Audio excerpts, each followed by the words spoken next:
En Malaisie, plus de 200 000 personnes auront du mal à célébrer le passage à la nouvelle année. Le pays connaît en effet ses pires inondations depuis plusieurs décennies et l'on dénombre déjà 10 victimes. La région la plus touchée est celle de l'état de Kulantan, sur la côte nord-est du pays.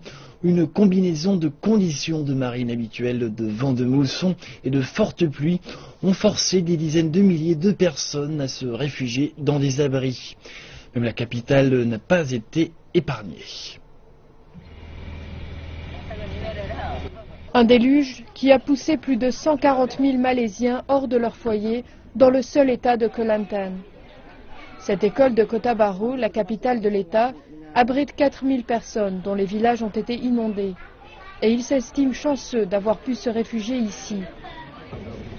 C'est arrivé cette nuit, vers 2 heures du matin. L'eau est montée très vite. J'ai eu très peur pour mes 2 enfants. Je les ai réveillés et heureusement, nos voisins nous ont recueillis dans leur petit bateau. Les Malaisiens ont été prompts à donner de la nourriture et d'autres biens de survie qui arrivent à Kelantan grâce à des avions commerciaux et militaires. Mais approvisionner les zones les plus reculées n'est pas facile et des personnes ont dû passer plusieurs jours avec peu ou pas de nourriture. Dans la capitale de l'État, l'eau qui a envahi les rues ce week-end a baissé. Mais l'électricité n'est disponible que par intermittence, l'eau courante coupée et les magasins restent fermés. Les villages de la banlieue de Kota Bharu sont toujours sous l'eau. Avant que la pluie ne reprenne, une éclaircie a laissé aux Malaisiens une chance, même dérisoire, de nettoyer et d'évaluer les dommages.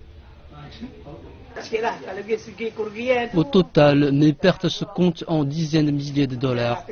Tous les meubles sont détruits, les motos ont disparu et 2 voitures cassées. C'est terrible. Dans les zones les plus reculées de l'État, les dommages matériels n'ont pas encore été évalués et les gens sont encore en grande difficulté.